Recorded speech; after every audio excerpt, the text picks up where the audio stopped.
Hello everyone, good afternoon to all. કેમ છો બધા લોકો? મજામાં? તબિયત પાણી સારા? ચલો, ધોરણ 12 કોમર્સ અકાઉન્ટ ગઈકાલે આપણે લોકોએ મસ્ત ચેપ્ટર સ્ટાર્ટ કરેલું, સમ અમનોન કરેલી ચાલુ. દાખલા પહેલાના 1 થી 4 ની અમનોન કમ્પ્લીટ કરેલી. પાંચમાની નંબર 5 બધા પાસે ટેક્સ્ટ બુક છે, એટલે આજે હવે હું લખીશ નહીં, તમારે લખવાનું. પાંચમું લખવાનું અને એની નીચે એની આમ નોંધ કરવાની. ઓકે, હું તો લેપટોપની કિંમત ₹35,000 છે. દરેક ભાગીદાર તેને એક ભાગીદાર તેને ₹25,000 માં લઈ જાય છે. ચાલો, સરસ. બે આમ નોંધ કરવાની રહેશે આની અંદર. પાંચમામાં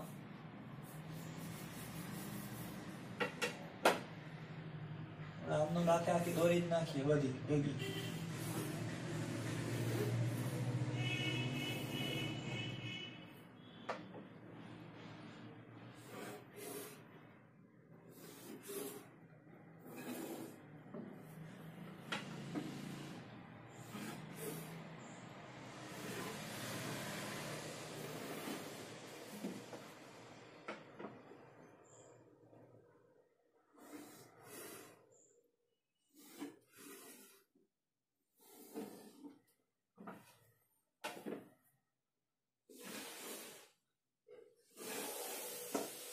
એક કામ અલગ અલગ કરવાની તો કામ જ લઈ વચ્ચેથી પછી ઉડાડવાનું, આખું પાછું દોરવું એના કરતા આટલું સારું ને.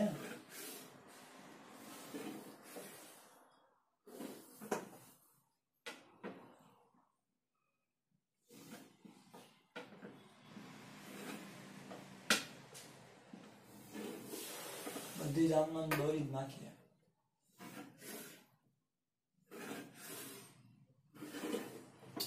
તમારે લોકોએ પણ દોરવાની છે, યાદ રાખજો. આમ નોંધ દોરવી ફરજિયાત. એક એક પોઈન્ટ લખતો જવાનું, ક્વેશ્ચન, વ્યવહાર અને નીચેની આમ નોંધ લખતી જવાની. એ રીતે છે, બરાબર?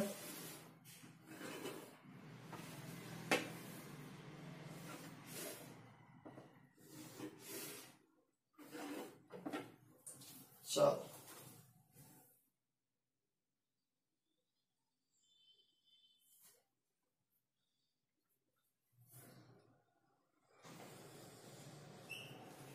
તારીખ, વિગત, ખાપા, ઉધાર રૂપિયા, જમા રૂપિયા. ચલો, એમાંનું કયું છે આપણી પાસે અત્યારે? આ પાંચમું, નંબર 5. એનું પહેલું શું કે છે? લેપટોપની કિંમત 35,000 છે. હાલો, તો લેપટોપ આપણી શું કહેવાય? ધંધાની મિલકત. મિલકતના ખાતા બંધ કરીને ક્યાં લઈ જવાના હોય? માલ મિલકત નિકાલમાં. ઓકે, તો મિલકત હંમેશા ઉધાર હોય. ઉધારને કાઢવી હોય તો જમા. તો ઉધાર કોણ? આપણી પાસેનું એક જ ખાતું, મામીની ખાતે ઉધાર. તે લેપટોપ ખાતે કેટલા? તો કે 35,000 નું હતું લેપટોપ.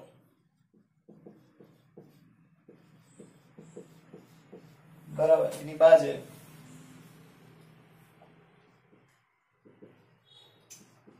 લેપટોપ નું ખાતું બંધ કરી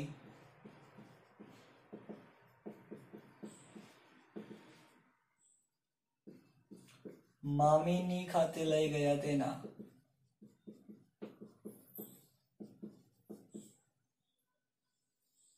ચાલો, હજી એમાં બીજું છે કે એક ભાગીદાર તેને 25,000 માં લઈ જાય છે.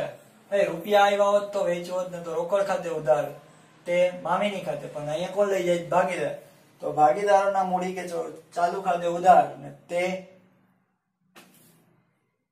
મામીની ખાતે. ચાલો, ભાગીદારના મૂડી કે ચાલુ ખાતે ઉધાર, તે મામીની ખાતે. કેટલા હજારમાં લઈ ગયો ભાઈ? 25,000 માં. 25,000 બાજે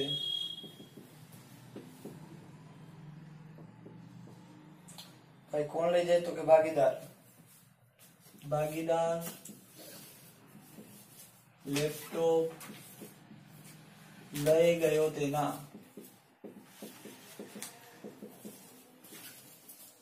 હાલ હવે એના પછીનો છઠ્ઠો વ્યવહાર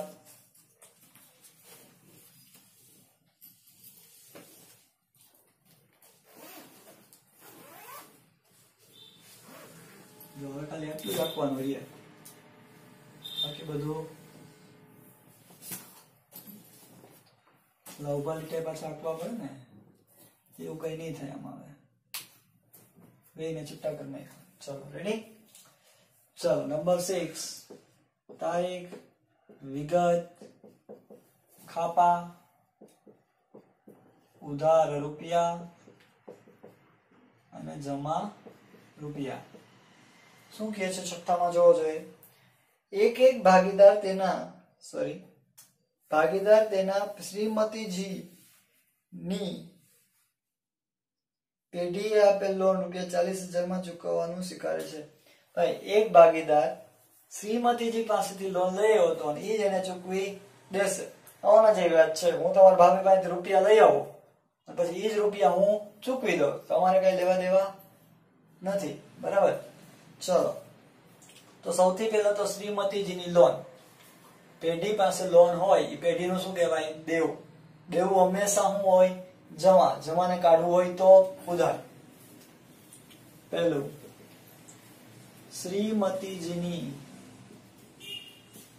લોન ખાતે ઉધાર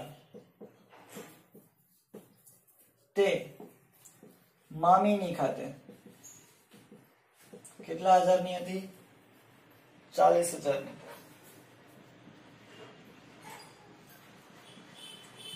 ચાલો લોન ખાતું બંધ થઈ ગયું બંધ બાજે લોન ખાતું બંધ કરી શ્રીમતી જીની લોન નું ખાતું બંધ કરી મામીની ખાતે લઈ ગયા તેના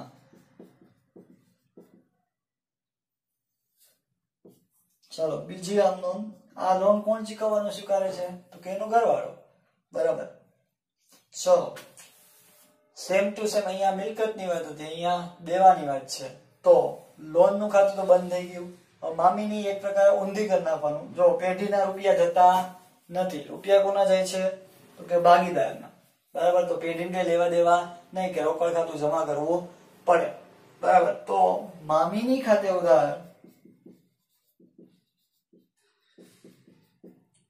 રોકડાની બદલે કોણ છે ભાગીદાર તે ભાગીદારના મૂડી કે ચાલુ ખાતે કેટલા 40,000 चलो बाजे श्रीमतीजीनी लोन भागीदारे चूकवવાનું સ્વીકાર્યું તેના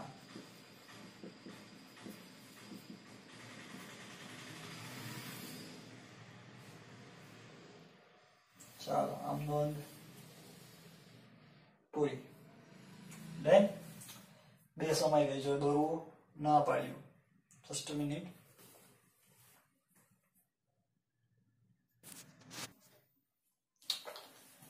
ચલો એના પછી નંબર 7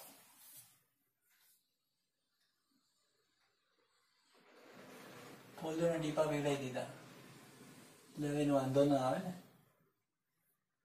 તારીખ વિગત ખાપા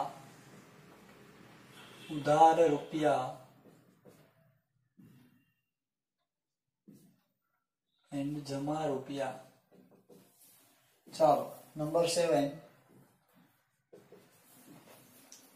શું કે છે ભાઈ આવકવેરાની જવાબદારી ₹30,000 ચૂકવવાની થઈ જે ચોપડે નોંધેલ નથી તેના નિકાલની નોંધ કરો ભાઈ ચોપડે નોંધ નથી પણ ચૂકવવાના થયા ચૂકવવાના છે એનો મતલબ રૂપિયા ધંધામાંથી ગયા.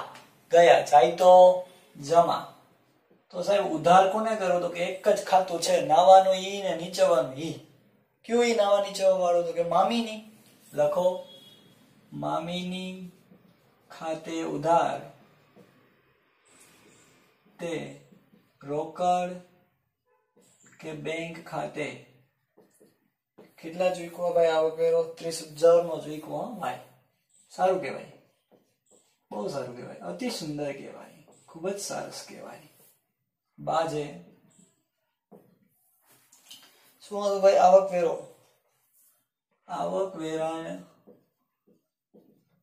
ચૂકવ્યો તેના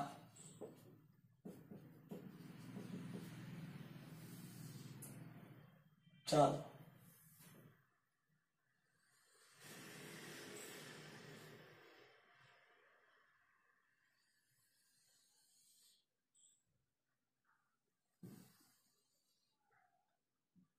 જો આ કેટલો ઈઝી રહે.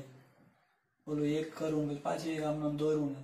નંબર 8 તારીખ, વિગત, ખાપા, ઉધાર રૂપિયા અને જમા રૂપિયા. ચાલો શું કે છે 8માની અંદર જોઈએ. વિસર્જન સમયે પેઢીના તમામ દેવા ભાગીદારની લોન ચૂકવ્યા પછી મિલકતોનો વધારો 1,20,000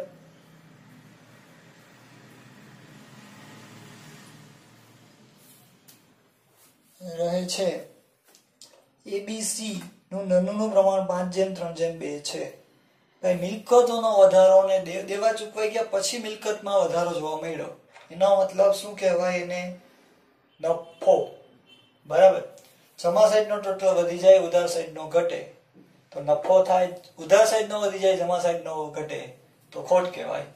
ચાલો તો નફાની વહેંચણી કોને કરવાની છે? ભાગીદારોને. એ, બી અને સી. નન્નુનું પ્રમાણ 5:3:2. ભાઈ માલ મિલકત સાઈડ ની જમા સાઈડ વધી હોય એમાંથી ઉધાર સાઈડ બાદ કરો અને જે ખૂટે એ શું કહેવાય? નફો. તો ઉધાર સાઈડ જ ખૂટી તો પહેલું એ છે મામીની ખાતે ઉધાર ના બધું મળે કોને? તો કે ભાગીદારોને. એની મૂડી વધે એટલી તે એના મૂડી ખાતે તે બીના મૂડી ખાતે તે સીના મૂડી ખાતે. ચાલો કેટલી છે? 1,20,000 ને તમે લોકો 5:3:2 માં વેચો એટલે જવાબ આવે 21 × 5 / 10 60,000. 21 × 3 / 5 36,000.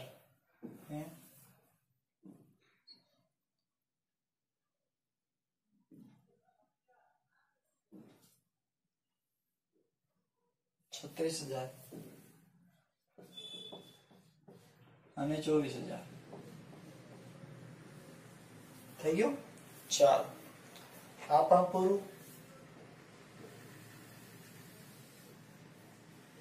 બાજે હાથે લખી લેજો. હવે મેં લીટો પાડી દીધો.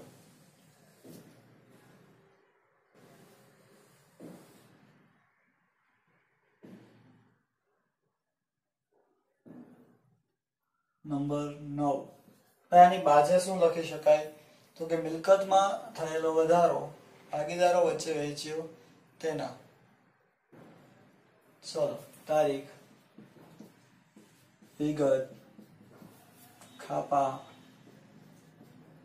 ઉધાર રૂપિયા, જમા રૂપિયા.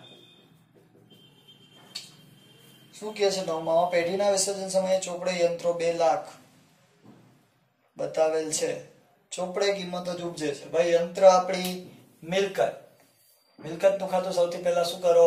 બંધ. તો મિલકત ઉધાર હોય, ઉધારને કાઢવું હોય તો જમા. પહેલું મામીની ખાતે ઉધાર તે યંત્રો ખાતે કેટલા આપ્યા છે યંત્રો 2 લાખના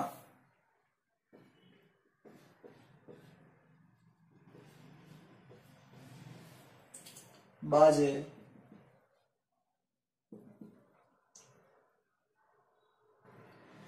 यंत्र खातु बंद करी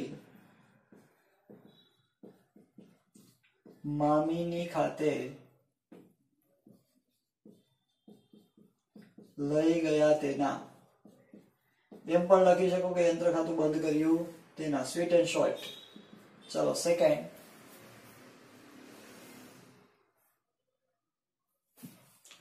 ચોપડે કિંમત જ ઉપજે છે ભાઈ આની વેચું તો 2 લાખ હતા 2 લાખ ઉપજ્યા मिलकत वेचो तो रुपया आवे के जाए तो के सर आवे तो रोकड़ के बैंक खाते उधार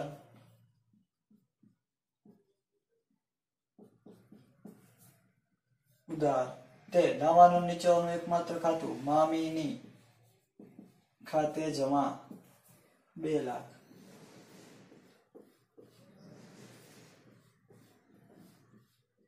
चलो एनी बाजू यंत्रनी ચોપડે કિંમત ઉપજી તેના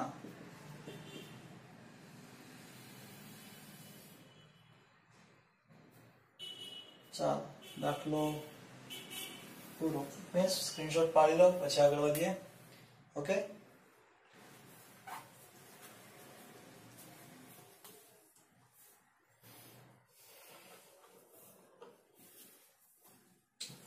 चलो रेडी आगे बढ़िए।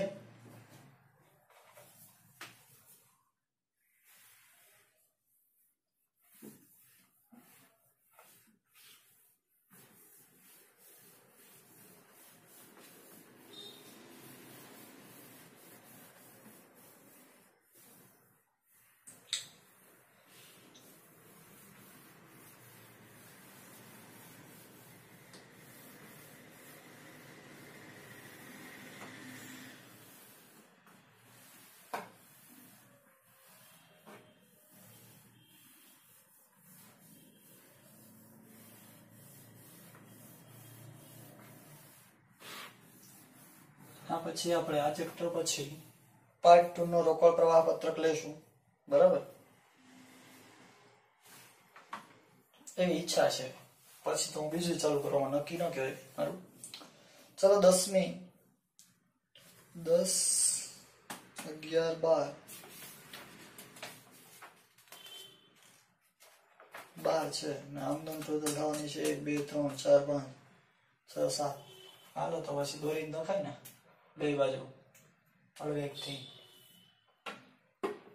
ચાલો ભાઈ જર્નલ એન્ટ્રી ડ્રો કરી લઈએ લાસ્ટ માં વેરું એમાં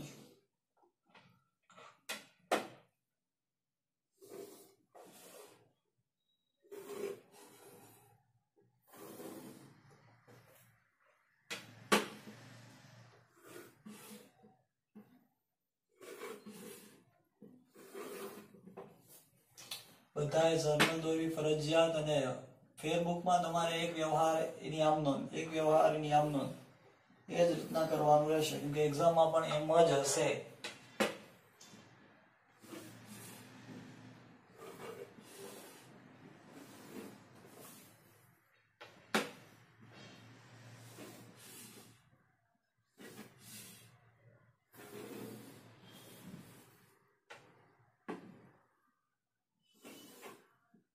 हास्यंती बे आमनोंधना भागने छूटो पाड़े छे अलग करे छे। अहींया पण तारीख विगत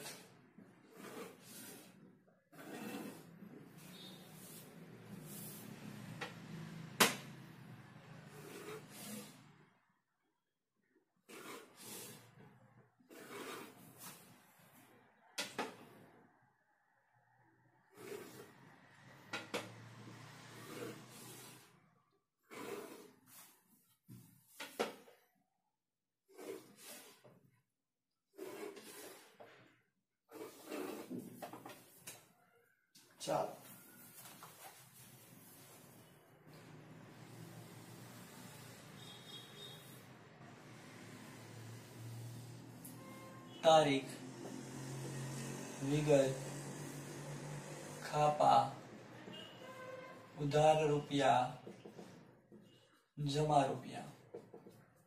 दाखला नंबर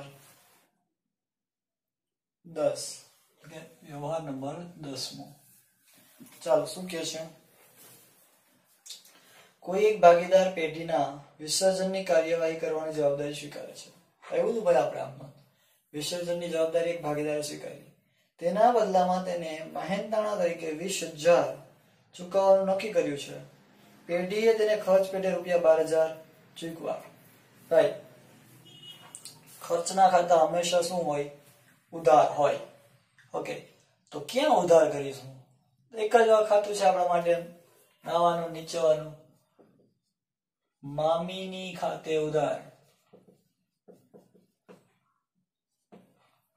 મહેનતાણું કેટલું ચૂકવવાનું હતું ભાઈ? 20,000। તે રોકડા ગયા કેટલા? 12,000 ચૂકવ્યા। તે રોકડ કે બેંક ખાતે?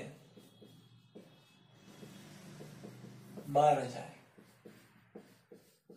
ઓકે, બાકીના જે ભાગીદારને દેવાના છે તો તે ભાગીદારના મૂડી ખાતે।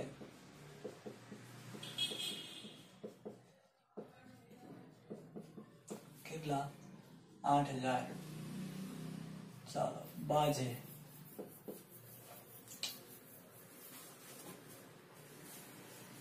ભાગીદારને વિસર્જન ખર્ચ પેટે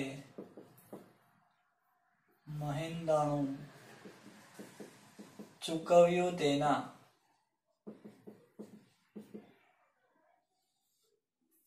ચાલો પૂરું, આમાં બીજું કઈ છે નહીં।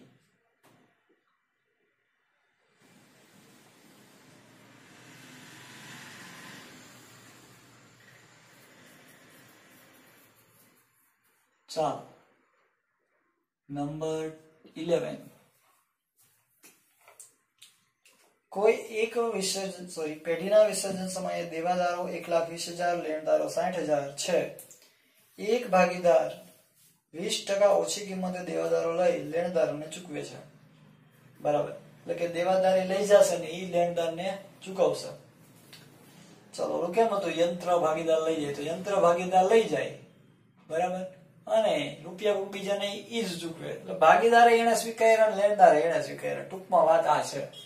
ચલો તારીખ, વિગત, ખાપા, ઉધાર રૂપિયા, જમા રૂપિયા।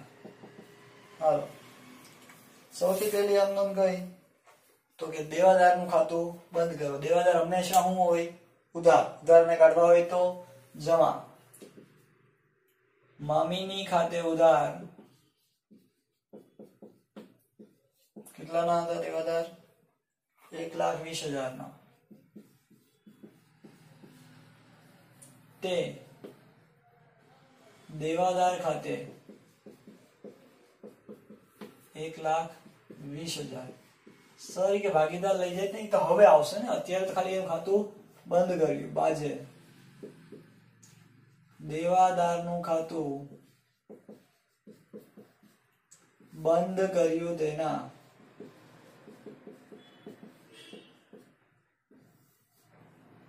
બીજું, હવે આ ભાગીદાર લઈ જાય છે, દેવાદાર તો બંધ થઈ ગયા, બરાબર, તો લઈ કોણ જાય? ભાગીદાર। મામીની ઉધારમાંથી જમા, તો ભાગીદારના મૂડી કે ચાલુ ખાતે ઉધાર તે મામીની ખાતે કેટલા?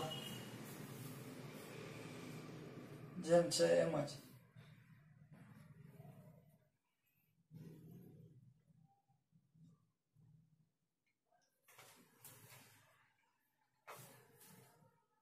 %20 ઓછી કિંમત, સોરી ભાઈ આના 10% એટલે 12, બીજા 10% એટલે 12 × 24, 1,20,000 માઇનસ 24,000 એટલે 96,000।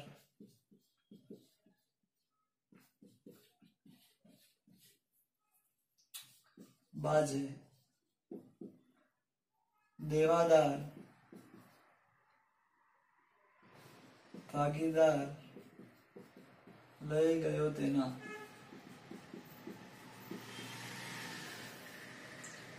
ત્રીજી આમનું લેણદારનું ખાતું બંધ કરો ભાઈ લેણદાર હંમેશા શું હોય જમા જમાને કાઢવું હોય તો ઉધાર તો લેણદાર ખાતે ઉધાર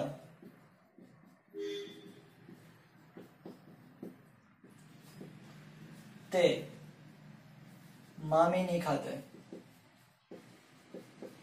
કેટલાના હતા લેણદારો 60,000 ના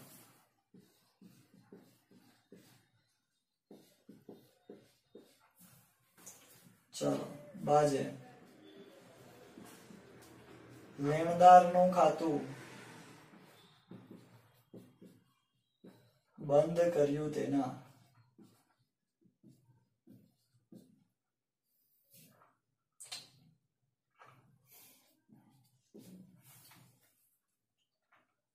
चलो હવે લેણદાર ચૂકવશે કોણ તો કે ભાગીદાર જ ચૂકવશે પેઢી કઈ ચૂકવશે नहीं तो लेनदार तो उधार थन खातु बंद થઈ ગયું મામીની જમાને જમાન કાઢવું હોય તો ઉધાર મામીની ખાતે ઉધાર તે લેનદાર લખશું નહીં પણ તે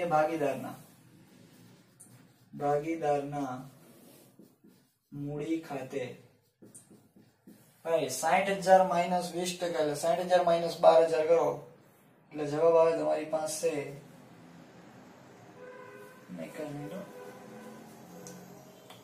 ओके ओके आमा तो पूरेपूरा चूकवी देवाना 60,000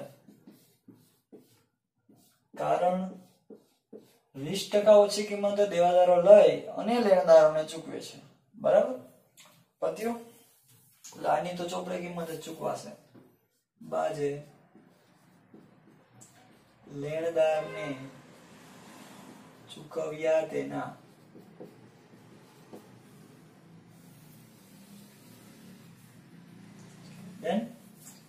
ત્યાર પછી 12મો દાખલો કે 12મો ટ્રાન્ઝેક્શન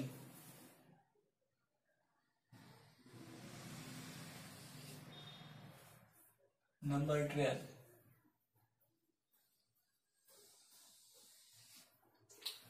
तारीख विगत खापा उधार रुपया जमा रुपया नंबर 12 શું કહે છે જો ए बी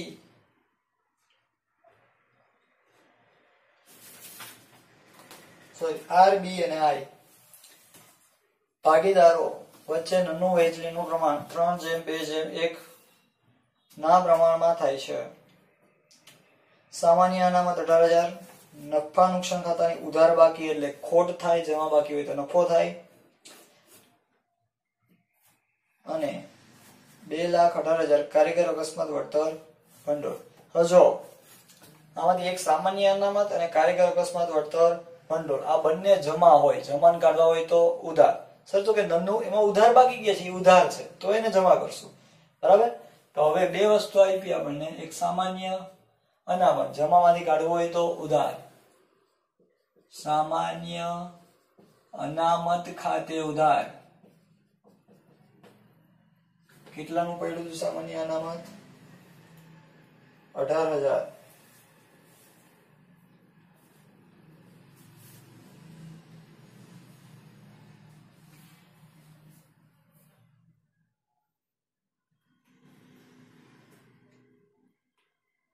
सामान्य अनामत 18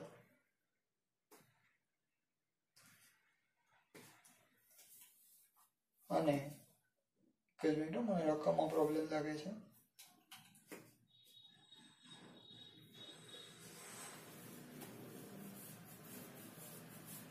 બંને 18,000 છે 18,000 પછી કારીગર અકસ્માત વળતર ભંડોળ ખાતે ઉધાર કોને દેવાનું તે ભાગીદારોને તે આર ના મૂડી ખાતે તે બી ના મૂડી ખાતે ને તે આઈ ના મૂડી ખાતે. 18 દુને 36 1000 ને તમે વેચો 5:3:2:1 માં 3:2:1 તો 18,000 12,000 અને 6,000. ચલો રેડી. બાજે ભાગીદારો વચ્ચે અનામતોની વહેંચણી કરી દેના.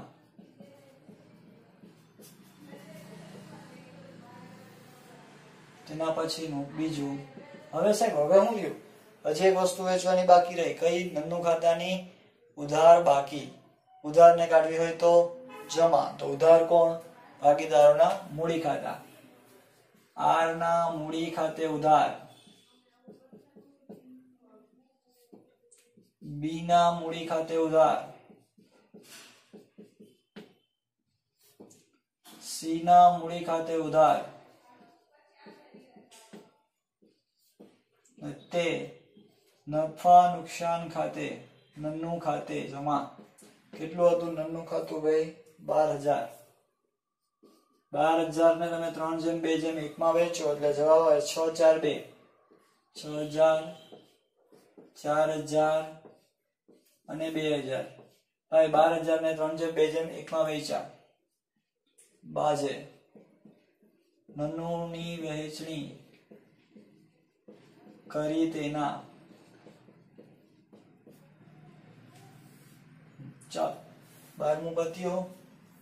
હવે 13મું છે નહીં, એના પછીનો દાખલો લેવાનો છે.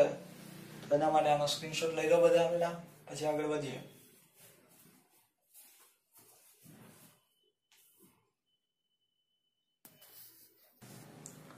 ચાલો રેડી. Screenshot complete. આગળ વધીએ. બીજા દાખલામાં પણ આમનો અંદાજ આપેલી છે એટલે આમ દાખલો છઠ્ઠો આપણે 5માના 12 કર્યા.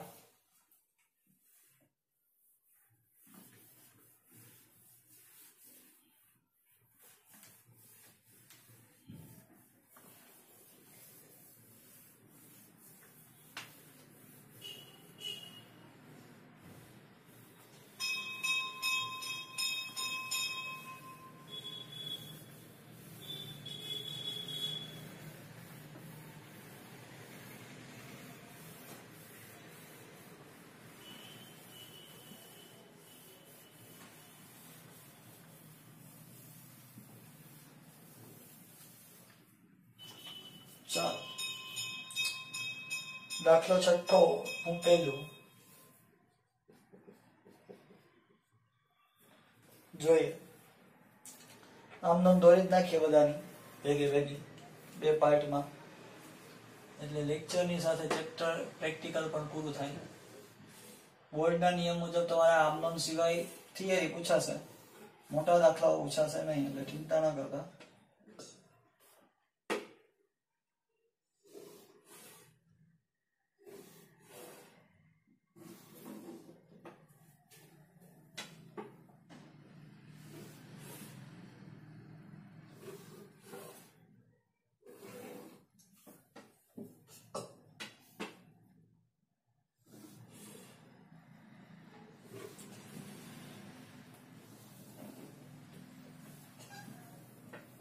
આમનું દોરવી ફરજિયાત. પહેલા દાખલામાં જેમ લખ્યું હતું એવી રીતના એક વ્યવહાર એની આમનો, એક વ્યવહાર એની આમનો, તમારે એ રીતે લખવાનું રહેશે.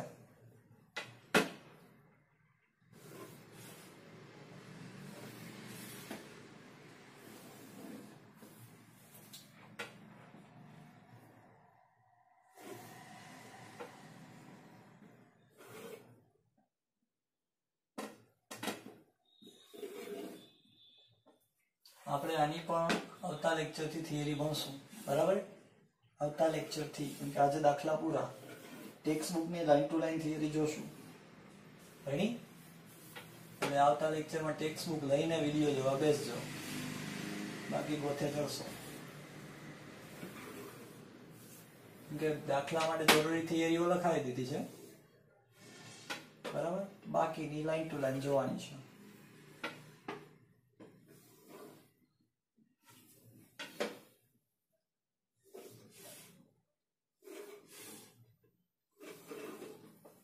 ચાલો,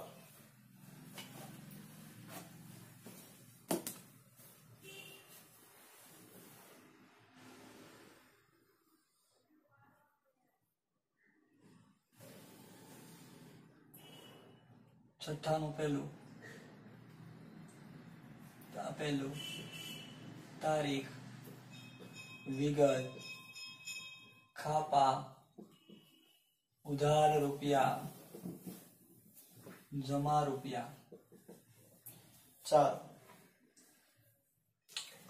છઠ્ઠાનું પહેલું જોઈએ. યંત્રોની ચોપડી કિંમત 7,50,000 છે, જે ભાગીદાર દર્શન 2,55,000 માં લઈ જાય છે. હાલો, સૌથી પહેલા તો યંત્ર ખાતું શું કરવાનું છે? બંધ. યંત્ર આપણી શું કહેવાય? મિલકત. મિલકતના ખાતા બંધ કરી ઉધારમાંથી શું કરવાના? જમા. ઓકે, તો ઉધાર કોને કરવું સાહેબ? તો કે આપણી પાસે એક જ ખાતું છે, નાવાનું નીચવાનું. મામીની ખાતે ઉધાર. તે કઈ મિલકત છે? યંત્ર. તે યંત્ર ખાતે કેટલાનું યંત્ર હતું?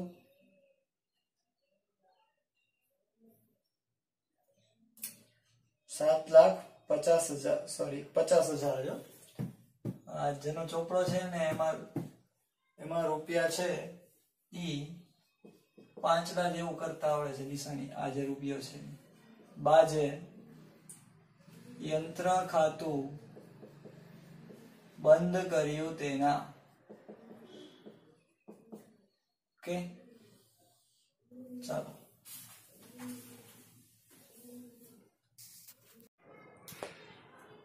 ચાલો, પહેલી કમ્પ્લીટ કરેલી. હવે બીજી કરીએ. ભાઈ યંત્ર છે, સોરી,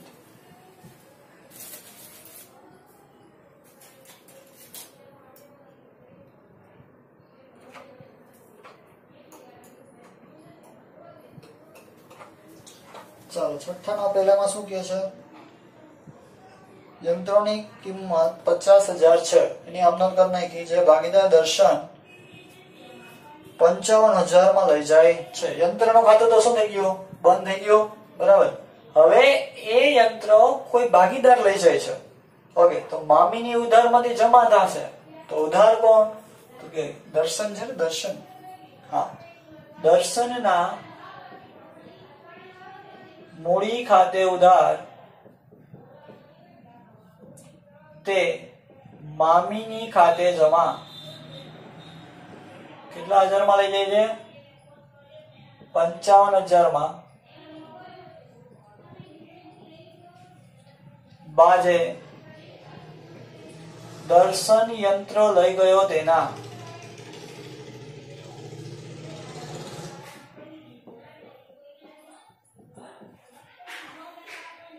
ચાલો, એના પછી બીજું, એનું પહેલું દેવી હુંડી 2,15,000 ભાગીદાર વિમલ ચૂકવવાનું સ્વીકારે છે. દેવી હુંડી દેવું કહેવાય, અને એક પ્રકારને હંમેશ માટે શું હશે? તો કે જમા. જમાને કાઢવી હોય તો શું કરવાનું બાળકો? ઉધાર.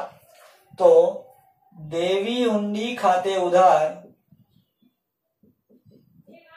ક્યાં લઈ જવાની? તે મામીની ખાતે. આપણે યાદ રાખ્યું હતું ધોરણ 11 માં, દે લે લે. મિલકત લેણા લેણી હુંડી, મૂડી દેવા દેવી હુંડી. બાજે દેવી હુંડી નું ખાતું બંધ કર્યું તેના.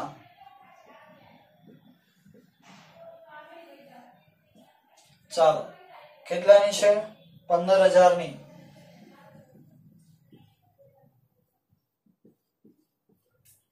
નંબર 2, બિમલ ચૂકવવાનું સ્વીકારે છે. હાલો દેવી ઊંડી તો બંધ થઈ ગઈ. મામી જમા કર્યું તો એને કાઢવું હોય તો ઉધાર. મામીની ખાતે ઉધાર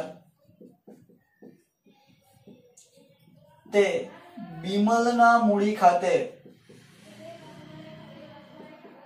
કેટલાનું સ્વીકાર એમને મત સ્વીકારી લે છે 15,000.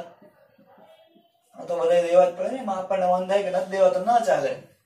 બાજે બિમલે દેવી ઊંડી ચૂકવવાનું સ્વીકાર્યું તેના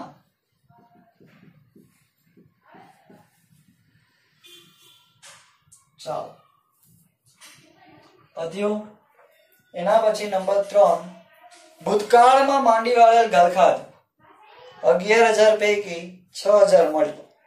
હાલો ભૂતકાળમાં 11 માંડી વાળેલ એ તો પતી ગયું હોય. કઈ જે પૈકી 6,000 વસૂલ મળી આપણે આની નોંધ કરવાની. ભૂતકાળમાં હું કર્યું હતું એને અત્યારે હું છે એ જોવાનું છે. ચાલો નંબર G3 નું પહેલું. ઓકે ચૂકવવાનું સ્વીકારે સોરી મળી તો આવી આવે તો ઉધાર. રોકડ કે બેંક ખાતે ઉધાર. નાવાનું નીચેનું એકમાત્ર ખાતું કયું? તે મામીની ખાતે. કેટલા? તો કે 6,000. જે રિકવર થઈ હોય એ ગણવાની, ગાલખાત માંડી વાળી હોય એ નહીં. એ તો ભૂતકાળમાં પતી ગયું હતું. બાજે ગાલખાત પરત મળી તેના. ચાલો એના પછી ચોથું નંબર 4,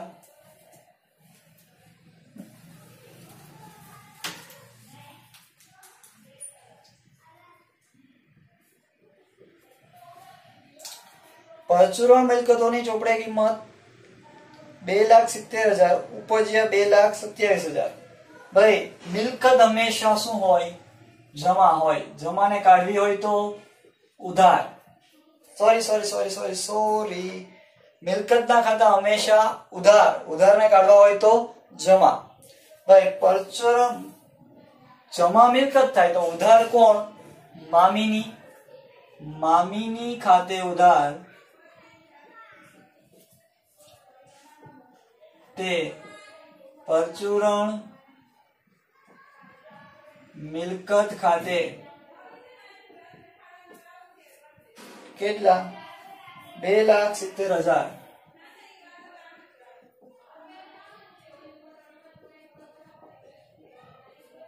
બાજે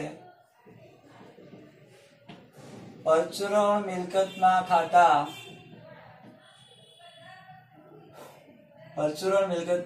બંધ કરી મામીની ખાતે લઈ ગયા તેના.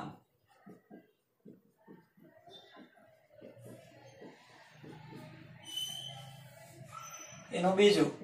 હવે એમાં શું કે 2,27,000 ઉપજ્યાનો મતલબ રૂપિયા આવ્યા. આવે તો ઉધાર. રોકડ ખાતે ઉધાર. નાવાનું નીચેવાનું ખાતું તે મામીની ખાતે. કેટલા? 2,27,000.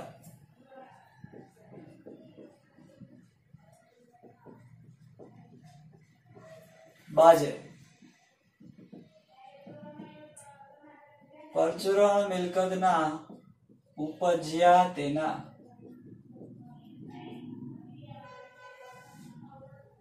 ચાલો નંબર 5,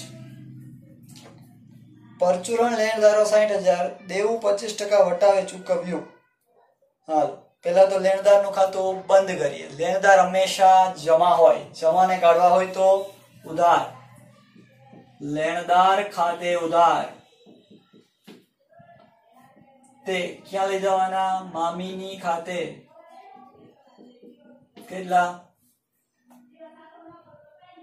60,000.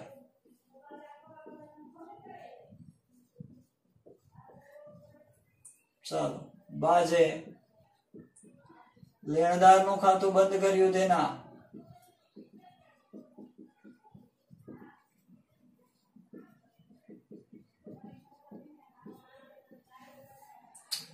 આ પહેલું. હવે બીજું 20% સોરી 25% વટાવે ચૂકવ્યું. ભાઈ કેના 25% કરશો તમે? તો કે 60,000 ના.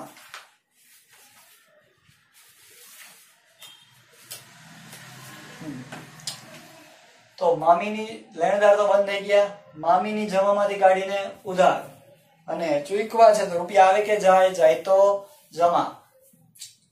મામીની ખાતે ઉધાર તે રોકड़ के बैंक खाते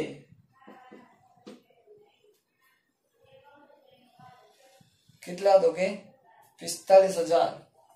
25% વટાવ છે. હા, 60,000 માઇનસ 25% એટલે વધે 45,000.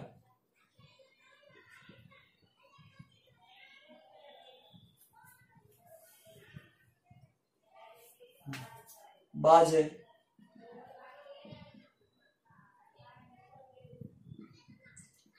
लेणदार ने चूकव्યું તેના नंबर 6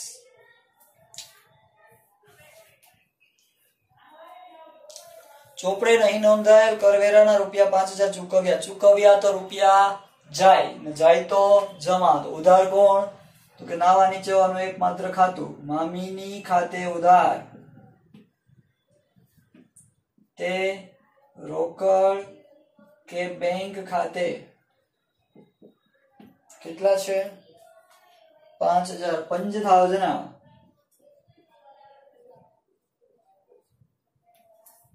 બાજે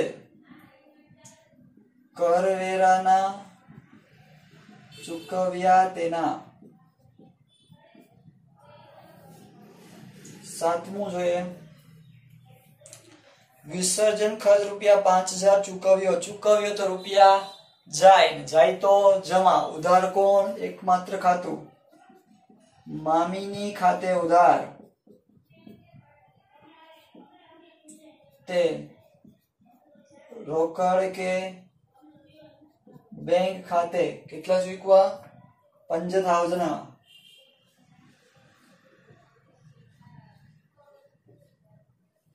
ચાલો હવે એની બાજે તમે લખી લેજો.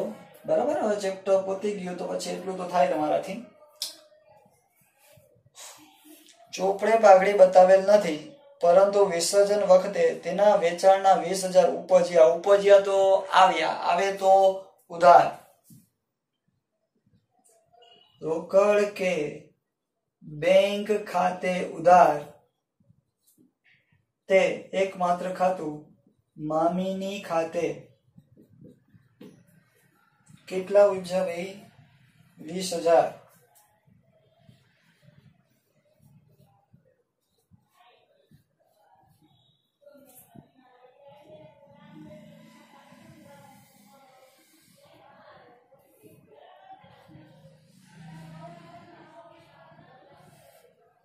ચાલો આ બધા અલગ અલગ છે. હો જો હોય તો એક એક લીટી પાડી દો. બધામાં બધાને પાડી દો. અહીંથી પાંચમું પૂરું, ચોથું અહીંયાથી પૂરું.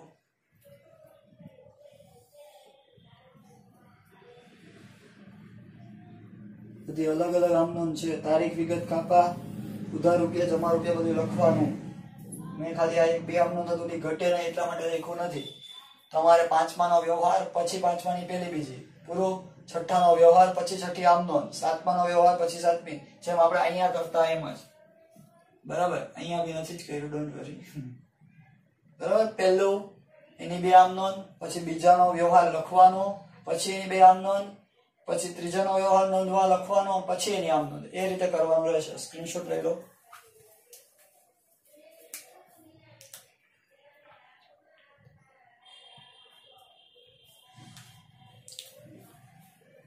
ओके चलो रेडी।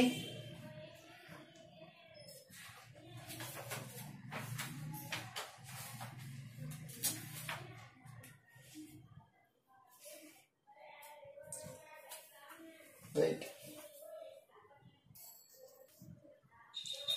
ચાલો રેડી સ્ક્રીનશોટ. એના પછીનો દાખલો જોઈએ, દાખલા નંબર 7. ટૂંકો દાખલો છે, આવું બી પૂછી દે એ લોકો.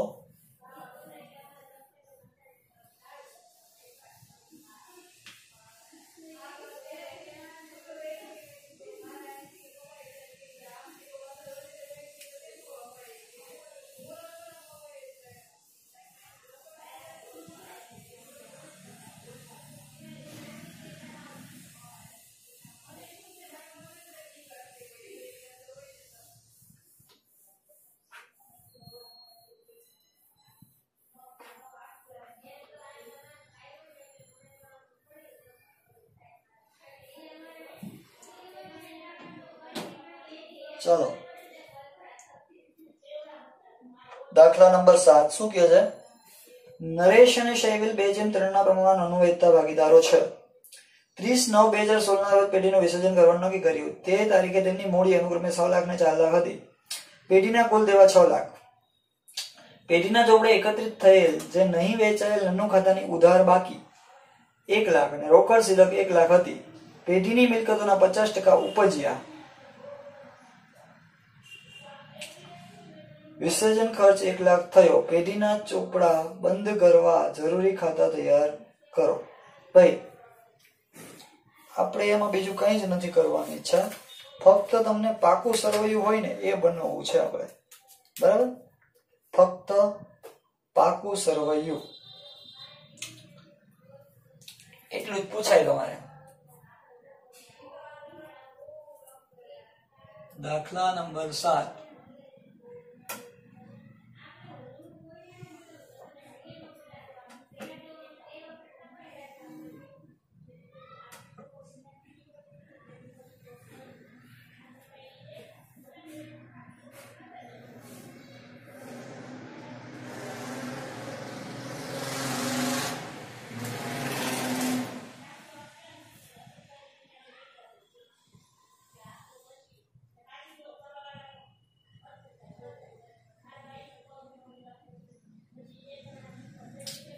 ચાલો મૂડી દેવા, રકમ રૂપિયા, મિલકત લેના, રકમ રૂપિયા. ભાઈ પાકા સરવૈયામાં વિગત ને ઉધાર જમા ન લખવાનું હોય, ધ્યાન રાખવું. કઈ તારીખનું છે શરૂઆતનું પાકું સરવૈયું?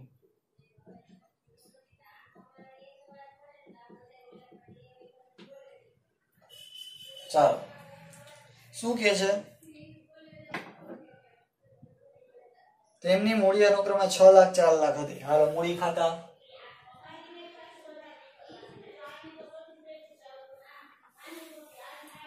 નરેશ અને શૈવ.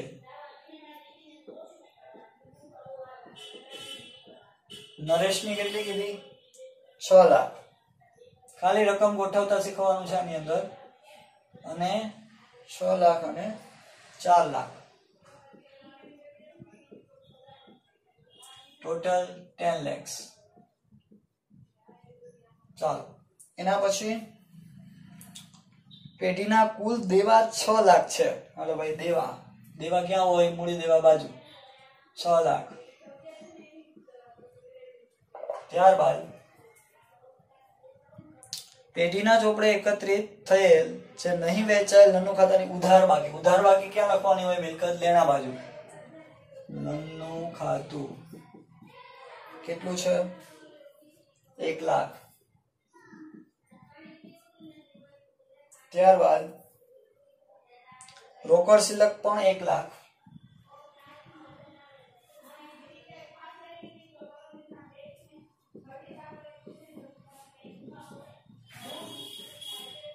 ત્યારબાદ મિલકતોના 50, માની લો બે બાજુ હોય તો કેવી જોઈએ? હરખી. મિલકતો આ લોકોએ આપી નથી. કરો ટોટલ, બીજું કઈ રહ્યું નથી બાકી. 10 ને 6 16 લાખ.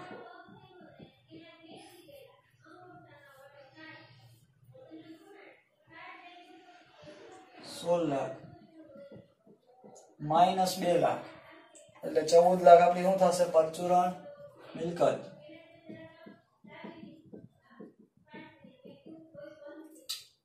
14 લાખ। હાલ આ રીતના રકમ ગોઠવી શકાય, શરૂઆતનો પાકો સરવૈયું મેળવી શકાય। ભાઈ તમારે આવા મોટા દાખલાઓ પૂછાતા નથી, બરાબર, બોલ્ડે સ્કીપ કરેલા છે। ઓકે, ચલો હવે આજના લેક્ચરમાં કઈ પ્રોબ્લેમ હોય, ડિફિકલ્ટી હોય તો ફોન કરીને પૂછજો, બરાબર। પેલા સ્ક્રીનશોટ લઈ લો।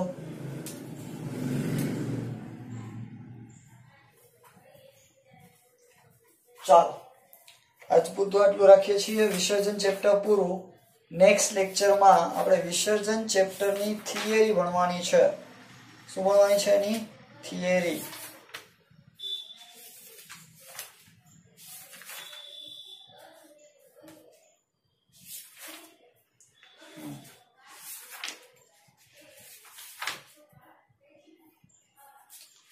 તમારું હોમવર્ક ઉદાહરણ પહેલું, પહેલાના 1 થી 10, 11 ને 12, 14, ઉદાહરણ પહેલાના 1 થી 14 હોમવર્કમાં, બરાબર। ચાલો ચેપ્ટર ઇઝ ઓવર। નેક્સ્ટ લેક્ચરમાં આપણે લોકો થિયરી ભણીએ। એકદમ ઈઝી છે, એમાંની 50% થિયરી મેં તમને લખાવી દીધેલી પણ છે, બરાબર। 1 કલાકમાં થિયરી પણ પતી જશે અને ચેપ્ટર પૂરું। ચાલો, બેસ્ટ ઓફ લક।